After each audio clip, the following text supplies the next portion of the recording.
Today's market call is presented by Fidelity. When you're trading options, Fidelity has just what you need with straightforward but powerful tools to help you select a strategy and execute your ideas. And they offer a wide range of information and insights to help simplify your trading experience. Have a question? Ask it live during their small classes and coaching sessions. Need information? Check out their educational videos, articles, and webinars. See why it's easy to trade options your way at Fidelity. Start now at fidelity.com/options.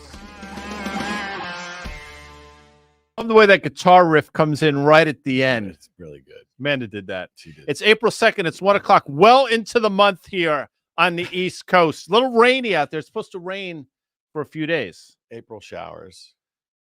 Actually, you know what happened last night? There were some April showers last night in the form of the Iowa women's Hawkeye squad raining threes. Caitlin Clark raining. You know, I mentioned this on the, and we're going to talk about the market. We are going to do markets. We'll do that. But the coach of the LSU Lady Tigers, I put on Twitter, I saw it. If she spent as much time planning her defense of the Iowa women Hawkeyes team as she did planning her defense of the Washington Post article that didn't come out. It didn't come out. I don't know. Yeah. Maybe they would have done better. I still think they would have lost. Yeah. But, you know, who knows? Nice rematch of last year's national championship. It was a nice rematch. This Caitlin Clark is just owning the cycle here. She didn't even play that well last night. At 41 points. I've seen her play better. A lot of turnovers. You know, she's trying to do a little too much. I mean, when she steps across half court, she's in, which is remarkable. Yeah. Anyway. True that. April 2nd, market call. We're in it. Yesterday, Carter was choking on like a chickpea. Yeah, we've extracted that, so he'll be here today. You gave him a little Heimlich? You know, I did that to somebody once. I'll bet you saved lives. No, you saved my lives. friend Richie Dem, who I've known Richie since I'm 5 years old. He's choking on something. He was choking on something, and he gave me the look, and I had a beer in my hand. Yeah, of course. I put down my beer. You said, hold my beer. I Heimlicked his ass, and then I went back to.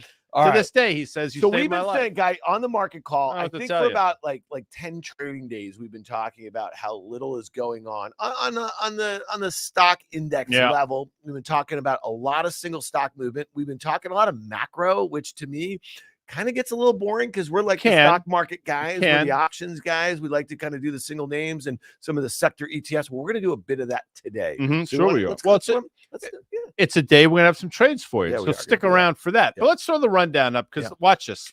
Bang. Look at that. Isn't that amazing? Yeah. The new risk on. And we're going to have some slides to talk about what that is. I don't like using my name because if I say Guy's Gold Catch-Up Trade Idea, I said like yesterday, it's still wrong. Well, I can say it. So Guy's got a gold catch-up trade idea. We're going to detail that using the options. What else are we going to do? We're going to fade the financials. That would be Dan is going to fade the financial third person, which again sounds kind of weird. And then Carter's going to chart Alphabet. Yeah, that comes out. He would have done that yesterday, but for the chickpea. But for. And you know what a but for is? I have no idea. So he's going to do it today. We're going to do it all. Let's talk about this really quickly because I think this is interesting. The new risk on. Okay, so like right today, I mean, we've been talking about how the stock market had been making new highs seemingly every day, and the VIX doesn't get out of its own way, but gold kept on making new highs, new all-time highs. That is not an occurrence that I think most stock market participants like you and me have gotten familiar with over the last, call it 2 or 3 decades. No, historically, you know, listen, we're not going to spend too much time on this, but historically, as the dollar rises, as rates rise, gold does not do particularly well. Gold has done very well, obviously, under those circumstances, which I think is a bit of a tell. You know, that's just my view. A lot of people say you're nuts, telling you nothing. I think there's something going on. And we've been trying to bring that forth on a number of different shows in a number of different ways. Now it's starting to play out right before our very eyes. So the gold market is telling you something. I used this line yesterday. I'll use it again today. In the movie Jaws, remember at the beach, they want to open the beaches, they want to close the beaches. And the mayor said, listen, you say barracuda on a crowded beach, nobody bats an eye. You say shark and you got to panic. And it's the same thing. Bitcoin can go up. Things can go up. Gold goes up. That all of a sudden starts to wake people up. And I think that's what we're seeing now. So I think gold's just getting started. That's my view. We'll see how it plays out. I guess the point is like, what does it mean for what other risk assets? And you know, we had this conversation yesterday, and our friend Doug Cass over there at Seabreeze, he sent us a nice little nifty chart talking about another disconnect, right? This is between the stock market. You and I have been talking about this, and rate cut expectations. And as rate cut expectations have fallen off, the stock market hasn't budged. At some point, there should be a bit of a reversion here, especially as you start seeing, let's just go to the 10-year yield. And we spent some time on this yesterday. We got to that 4.4 level. We pulled back a little bit from it, but that's a big move. So is today's reaction in the stock market, Guy, just down? Is it just down 1%? The S&P 500, the Russell 2000 small caps down 2% because yields are now pressing up at levels they have not been at in months? I think it's part of it. I think the yield, you can look at it one of two ways. You can say the market going down is driving yields higher, or yields going up is driving. I think that's what's going on. I don't think the market's prepared, and I've said this for a while, correctly, incorrectly, here we are today. I don't think the market's prepared for higher yields. And go back to that prior chart. It's like the stock market didn't get the memo. If you look at this chart until basically January of this year, these things were basically trading in parallel, or they're trading right along with each other. And then obviously the market kept going. Rate expectations started going lower. What gives on this one? I think I know what happens. But if you just look at it through this lens, obviously the market's got some catching up on the downside to do. And then one other area. I mean, you've been kind of pounding the table on crude oil. We've been talking about it since the high 60s a little bit. You said that basically the equities would probably play catch up a little bit at some point. Well, that's happened. So let's throw this up here, because this is basically the new risk on. When you look at this, so crude oil now, you have it at $85. You have very gold quiet. that we just talked Think about it real quick. I mean, now people are starting to talk about it. But this sort of stealth, almost daily move up in crude oil, nobody's really been paying attention to. And it's been happening for a number of different reasons, but here you go. And gasoline, which is obviously very important, but nobody talks about it, that's been on its horse as well, which is one of the reasons some of these refining stocks have done so well. Names like Valero and et cetera. Sorry, please continue. And I guess what this slide just kind of shows me here is that, okay, so we talked a little bit about China yesterday and those manufacturing data, and, Biden and Xi had a call today. Treasury Secretary Yellen's going over there. I mean, listen, maybe it's all setting the stage for a more constructive, let's say, rest of the year as far as our relations with China. And again, we have this tit for tat with the trade war and all this other stuff going on.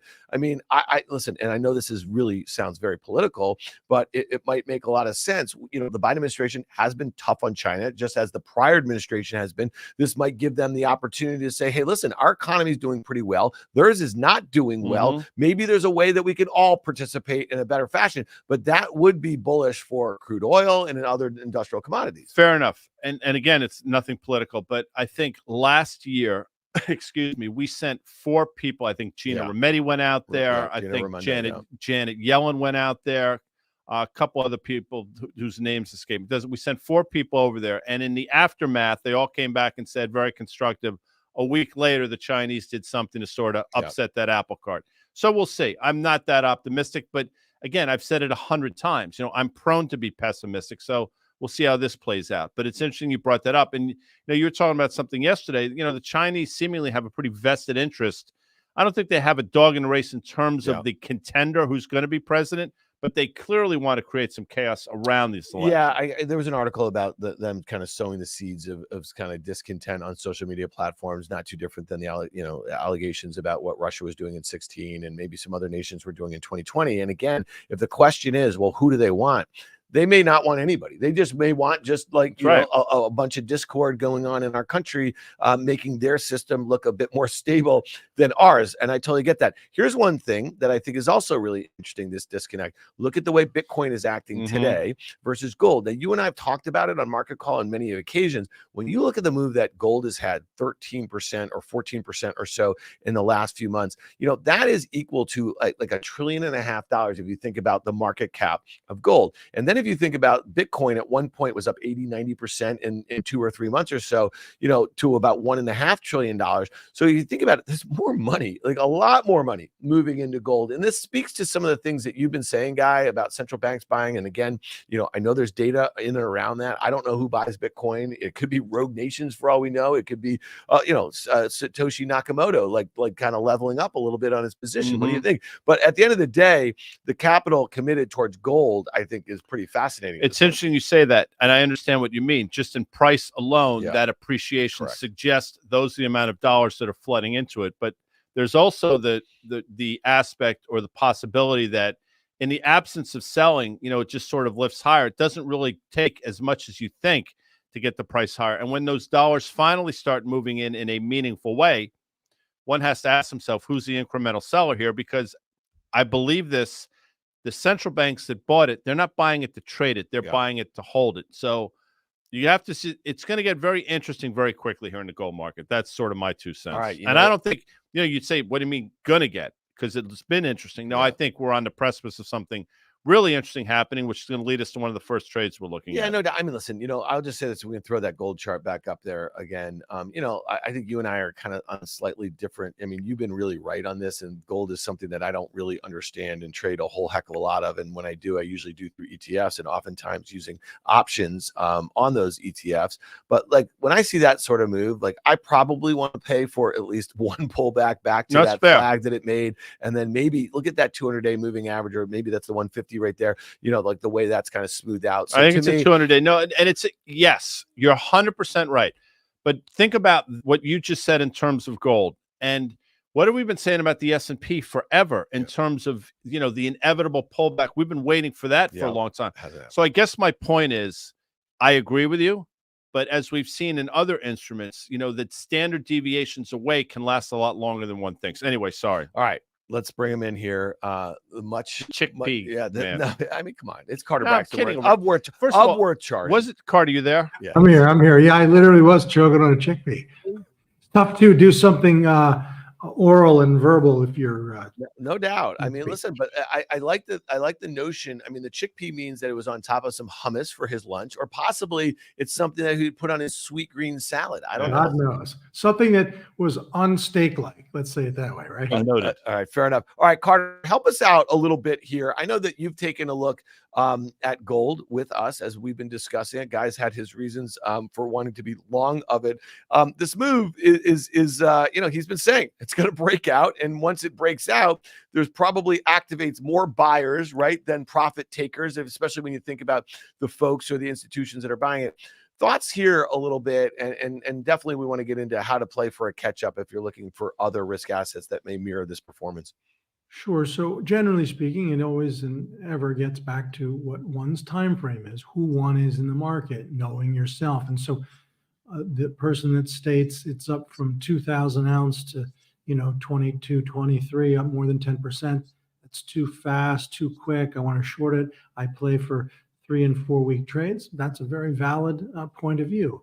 The person that is taking a longer term view and looking at a 5-year chart and saying gold has been mired in a range for almost 4 years and is just now getting going. Only now should I actually do some buying because the breakout is true and real and good and convincing. That person is equally on strong ground. So it's both. It's who you are in the market. I'm not a long-term buy and hold, if you will, player, 4 years, 10 years, nor am I playing for 2 and 3 week trades. So on an intermediate basis, which is 3 to 5 months, 3 to 8 months, 4 to 9 months, that kind of thing, I think this has room to run. Ultimately, as published so many times, 25.50 is the price objective that we're working with for gold. Let's look at your silver charts. You brought a few with you. I think you got a gold and silver relationship chart. You have a couple silver charts with some lines. Let's walk through these. Yeah, so just to put this in context, this is a 5-year chart, and you see 2 lines, and you see 2, of course, securities, 2 ETFs, one GLD for gold and one SLV for silver. It's not so important that they're the exact same thing here and now, or that their 5-year result or outcome is identical. It's the variability of the green line to the blue line, right? Silver is the high beta, win, lose, aggressive, just the way nat gas is versus oil. And so if one has a generally bullish view on precious metals and all things implied, then SLV, right, is the thing to do if one is aggressive. If one is more conservative, then it's GLD. But I like them both. We can look at actual SLV itself. And so we have the beginnings, and in many ways that's it, of what should be a pretty good move from here. And let's toggle now and we'll go back and forth. So we'll go out of the toggle, back and forth, and what we have is a price objective. Now, does it have to stop right there at 28? No. Does it fall short of 28 and only make it to 27? Possible too. But I think the one thing that's clear is being short silver here would not be the right play. Yeah. So, Guy, this is one that you kind of came to your attention again, as I think our listeners, our viewers know. You've been kind of pounding the table on gold here. We haven't spent a lot of time talking about silver. What are some of the just kind of some of the fundamental reasons why, aside from this technical setup, which looks really, really attractive, that is leading you to silver right now? And again, it sounded like you just said I could see gold pull back and consolidate, but this silver, the SLV, could play a little catch up even as gold consolidates or pulls back a little bit. Look at that. Look at that little slide we have. We White guy likes silver. Well, gold's at an all-time high. Okay. We've established that. Silver, I believe the all-time high was early January. I think it was January 1st of 1979-ish. You may recall the Hunt brothers. I think COMEX silver traded north of $50. I think $50.35. Be like, okay, that was a long time ago. Yeah, it was. You go back again. Let's just go back to sort of, I want to say 2011 or so. I think it was the spring. I think we got close. My point in bringing that up is, as we've established, gold's at its all-time high. Silver's basically trading, even with the moves we've seen over the last couple of days, basically half of the prior all-time high that it made. So as you can see, silver's trading at a 50% discount to its prior high. At some point, I do believe the catch-up trade is going to start, and I think we're starting to see it now. And I think the other point is the industrial and technology demand.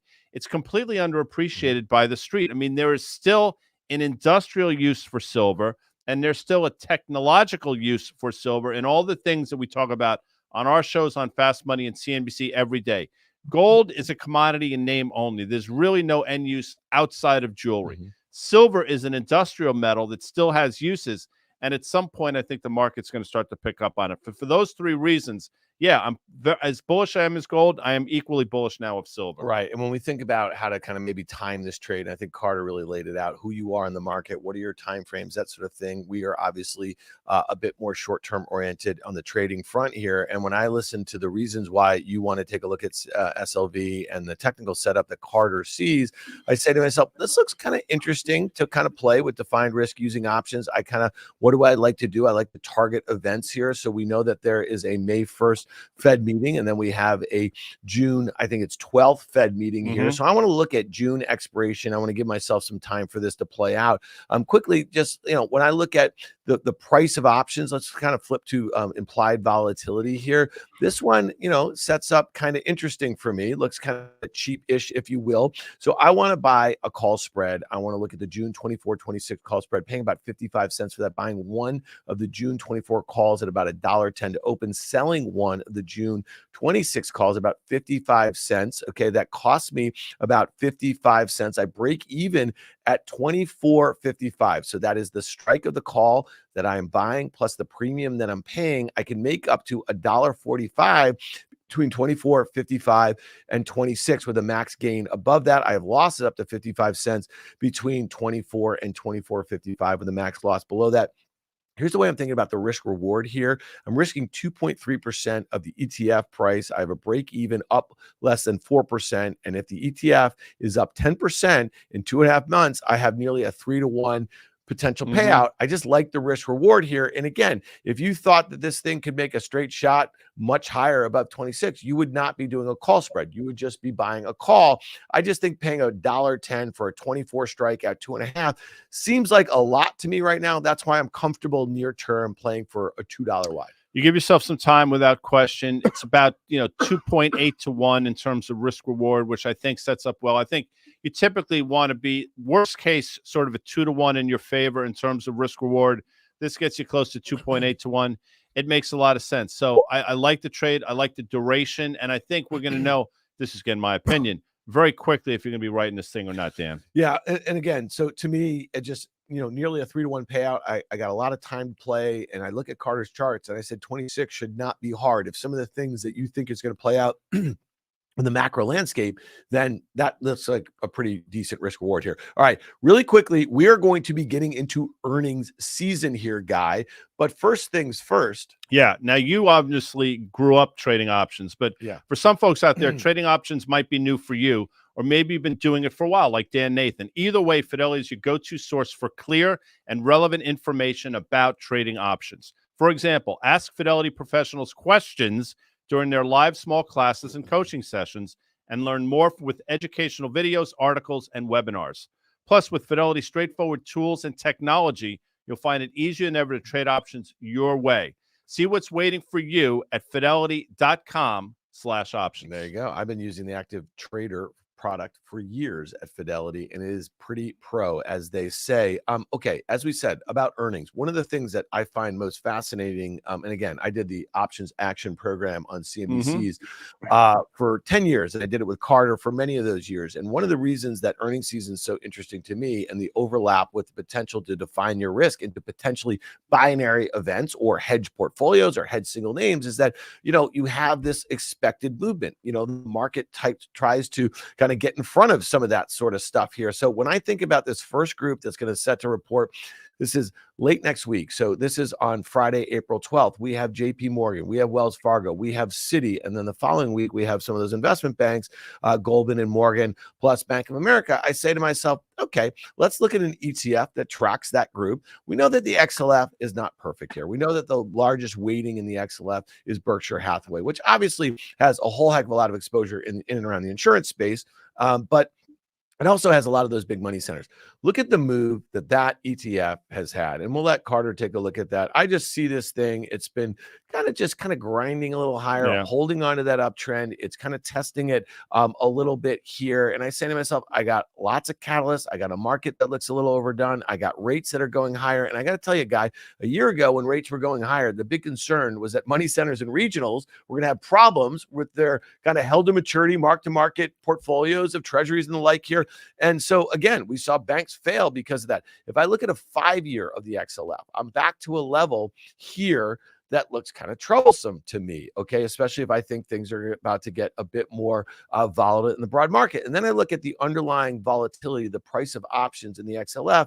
Here it is, 30-day at the money implied vol. That's a 2-year chart of that. It's pretty cheap here for those looking to make long, long premium directional sort of plays here. So I have a lot of optionality, Guy, here. If the thing starts going in my direction, I can basically look to sell a downside put, turn it into a spread, or I can kind of roll it down. And we're going to talk a little bit more about rolling down. So I just want to go over this again here. So today the XLF was trading 41.65. The April 19th put, the 41.5 strike put, so they have $0.50 strike puts here, cost me 43 cents. That breaks even at 41.07. Okay, so down basically a couple percent here. And I basically have, profits down to, I don't know, where do you think this can go? 39.5 over that couple months? I think it probably can go lower than that. And here's the reason why I think so. So if you think about the construct of the XLF, 13.5% of it is Berkshire Hathaway. Just remember that for a second. Obviously, JP Morgan is 10%, then Master and Visa card between the two of them are about 15%. So that's the lion's share of this ETF. Why do I mention Berkshire Hathaway? Because obviously one of their largest holdings is Apple. Think about what Apple, the stock, has done. So in a lot of ways, as counterintuitive as this sounds, the worse Apple does, the more likely you are going to be right in this thing. So again, I don't love the construct of the XLF, but it's got nothing to do with what I like or don't like. You trade what's in there.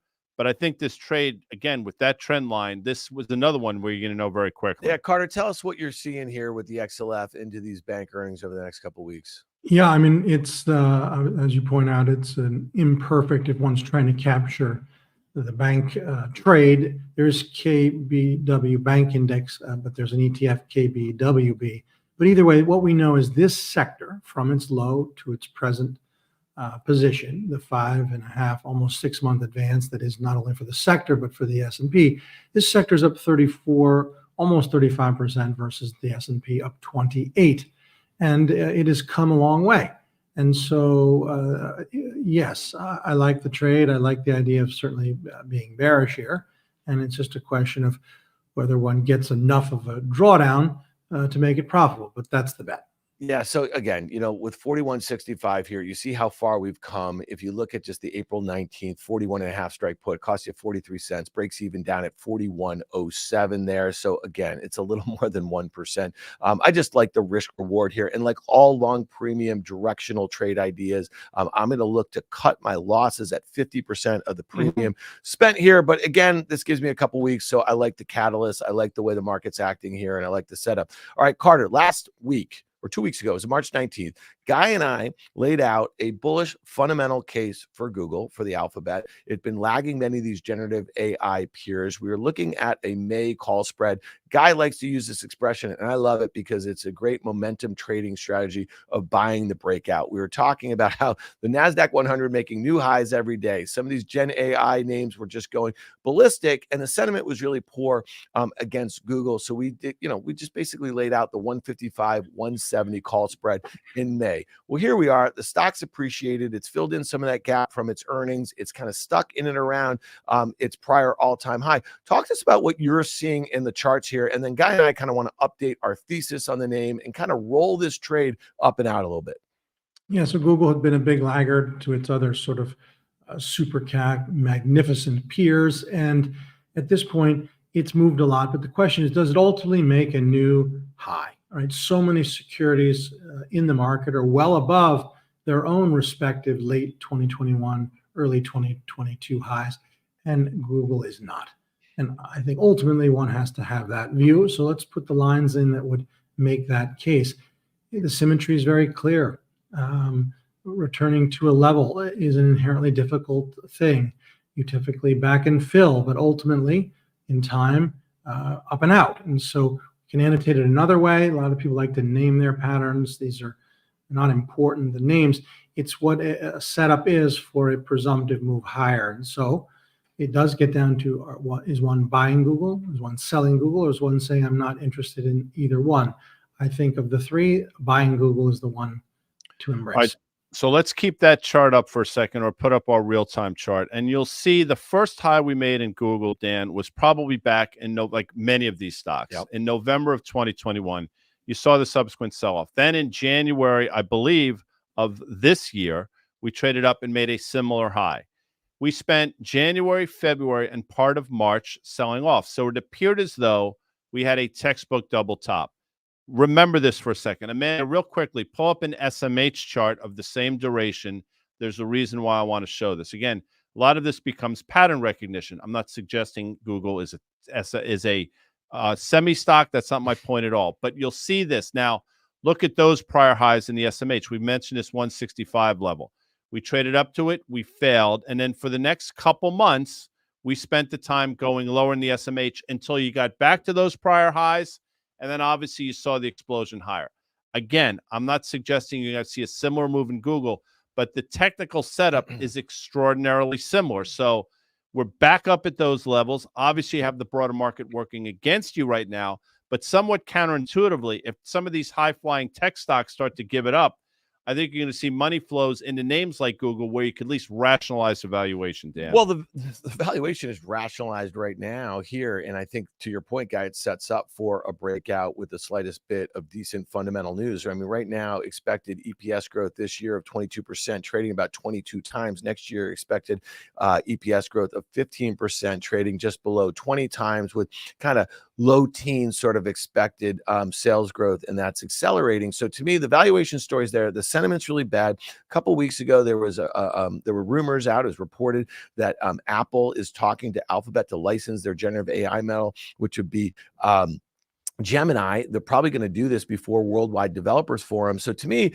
this all sets up kind of interesting. The fact that it's kind of, made that brief new high, back and filling a little bit, kind of sets up the potential to do a roll on this trade idea. So back on March 19th, we were looking at the May 150, 170 call spread. That's when the stock was about 146 or so. So here we are now. We've had this move up to 153, was trading at 155 yesterday. I want to roll this up and out. So right now, that call spread in March that cost $5 is probably like 730 or so. So you have, nearly a 45% or so profit in that trade idea. Now I want to give myself a little more time. I want to go out to June because I want to capture Worldwide Developers Forum. Maybe we get an announcement right before that. We're also going to get their earnings announcement. So I want to sell the May 150, 170 call spread to close, and I want to take that profit. And then I want to buy a June call spread. So here's what I want to do. I want to buy the June 155, 175 call spread. That costs about $6. Okay. So I'm buying one of the June 155 calls at about $8.50, and I'm selling one of the June 175 calls at $2.50. Cost me $6, breaks even at 161. I can make profits of up to $14 between 161 and 175 with a max gain above that. And then I'm only risking those $6. But again, I'm going to stick to that mental stop of 50% of the premium that I spent. I'm also working with some profits from the prior trade. And now I have more time to kind of encompass a bunch more of those catalysts that I'm looking out to. So Guy, thoughts on that? It's using, I mean, it's not leverage in the sense of leverage, but what you're doing is you're taking a winning trade and then formulating it into another potential winning trade. And obviously the payout here is going to be, I think, potentially significantly more. So you're using the strength of the existing trade to your benefit, which makes a lot of sense. I mean, there were people out there that say sort of the Las Vegas check change, you're out, but you know, this is a way to sort of lever those gains you already have. I think it makes, especially if you believe the technicals are setting up the way they are, this makes a lot of sense. All right, Carter, before we get out of here, I got one question for you.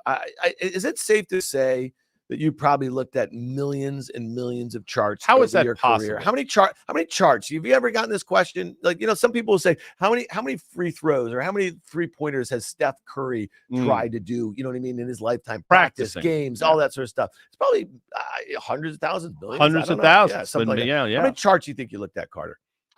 Hard to know, but I can tell you my routine. I mean, I first thing in the morning around 6, I look at the futures, I look at the currencies and so on. But then I go through every stock in the S&P 500, and I do it again at midday. I do it again at the end of the day, and at night I look at the constituents in other aggregates. Sometimes every stock in the Russell 2000, or I look at every SMH stock just to zero in on one area, or every stock in the GDX. And so it's really, there is no number. It's like counting grains of sand at the beach. You just said you do the S&P 500 in the morning, and then in the afternoon, and then again that's 1500. Let's get one of our and then the Russell 2000, that's 3500. Then I mean, the guy's a machine. You're a machine. You're the Steph Curry of charting. All right, I'm going to throw a chart up here. I think in the history of the stock market, this might be the ugliest stock chart I have ever seen. Those are my annotations, not yours. What do you think here, pal? I know this is one. Yeah, I mean, ultimately, right. So if one were to look out over the past 5 years, there are only two things that have had such an exceptional run that they stand above all others, and everyone knows what they are. It is this stock and Bitcoin, right? And NVIDIA is nothing like this. And so you're talking about 0 to 400, and Bitcoin is even more extreme. And so the question is, do great runs like this, and at some point they do, and then how much do you give back? And we often can rely on formations or setups to project that. Now, of course, this projects back to 0, but that is not going to happen. I mean, the question is, the real question is, right, what is this, and this part is not about charts, what is this enterprise worth if one can know such a thing or even project or guess 5 and 10 years out? And a lot of people spend a lot of time doing work like that, all the charging stations or God knows what. But the point is, there is some point at which you have a decent value. My hunch is not much below 100, if even that. I would say that's kind of what we're looking at. And ultimately, thoughts of this going to 50 or 10 or 0, completing the formation, the head and shoulders, that's not reasonable. So call it 90 to 100 would be my guess. Yeah, listen, I mean, you know, you'll say we beat up on Tesla. Well, the reality of the situation is, if you didn't know it was Tesla and just looked at it, you'd be like, this does not look good. And this is a stock, obviously, that made its all-time high, like many things we talk about, in the fall of 2021. And the stock is now roughly 60%, maybe even more than that, I have to do the math, from its all-time high on a broader market that's done extraordinarily well until the last couple of days. So clearly there's a problem. And the delivery number was a disaster. I mean, I think at one point this expected delivery number was almost 500,000, Yep. and it came in at what, 385,000 or thereabouts. So not good. A demand problem on top of which they've been cutting prices as well. Which, what does that mean? It means they're going to have a margin problem as well. Which 3 quarters ago we thought, which I didn't think so, and I'm not being a big shot because I said it. Yep. You know, that was supposedly going to be trough margins for Tesla, and we're going to see a reacceleration. We're not going to see that. Yeah, and the one thing I'll just say is that I love that you just said, okay, maybe we get to 100 or something like that. And that was that kind of panic low at the end of 2022, right? And so when it fell off a cliff, it literally went from 200 to 100, I think in like 6 weeks. I mean, I had never seen anything like that, especially where it had just come from above $400, let's say a year ago, right? So I'm with you. It's not a great press on the short side here, people. I think the most important point, and one of the reasons why we've really stuck with this name and talked about it the way we have, is really talking about market narratives and talking about participants in the market, people like Elon Musk and the sort of people that follow what he had to say. Somebody sent me a video for the last 10 years of Elon Musk sitting down on camera with a mic in his face being asked about full self-driving. And every year going back to 2014, he said, we should be there next year. And then in 15, we should be there next year. And then in 16, I mean, again and again and again. If this was, I mean, like any other CEO, they would have been gone long ago. Okay. But so I guess my only point is like, there are other stories in the market that captivate a lot of interest the way this has. And this is an important reminder that just like they go one way, like to the moon, they often go the other way too, and they will likely overshoot. So that's my 2 cents there, Carter. It's just thoughts. I mean, listen, 150, it probably finds a little support here in the near term. Yeah, but I mean, ultimately, I think one can anticipate as low as 90, 100, but more than that, unlikely. Yeah. Well, this was a jam-packed show. Cover a lot of ground. Carter's back, which we love, man. And we updated a couple things. We gave you some trades, so there's a lot to do here. We'll continue to update trades. I want to thank, obviously, our sponsors. Thank you, Fidelity. Obviously, always thank you to FactSet. Tomorrow is Wednesday. Liz Young. EY from SoFi. She might us. physically be here. She's going to be. And on Wednesdays, we'll take questions, as is our wont to do. Yeah, it is. Is that right? Yeah, we're going to do it. And by then, you will know if the Mets are now 0-5 or 1-4, assuming they play tonight out there at Shea. Yankees obviously won again last night. They started off the season 5-0. I think the first time since the early 90s, Dan, if you care. Pretty good. Dan was at Madison Square. So this was Dan Nathan's day yesterday. A lot of work here at the Risk Reversal offices. Yeah.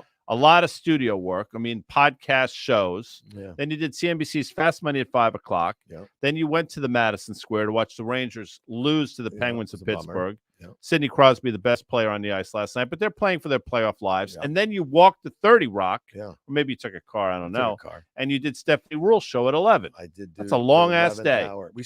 I did a 9 a.m. pod with Liz Young yesterday, and I got home at midnight. How about that? All right. Well, and now we're doing it here with Carter. Thanks for the shout out. Carter, thanks, bud. We'll see you soon. All right, man. That was fun. We covered a lot of ground. Hey, be sure all of these charts, all of these trade breakdowns, we put them all, we call them our show notes. And you can have that in your inbox. Go to riskreversal.com and sign up for it. So I think on days that we do the trade ideas, they come right there in your inbox. And then every day at 4 o'clock, we have a little rundown of the content that we had here. Listen, you can make fun of them, but it's for free. And we're also on the gram. We put out what we're looking at on the gram. Follow Guy Adami at guy.adami. Yeah, I'm not great on it, but I'm trying. You're trying. I'm Dan S. Nathan, and we are at Risk Reversal Media. And then you can see all those handles there, people.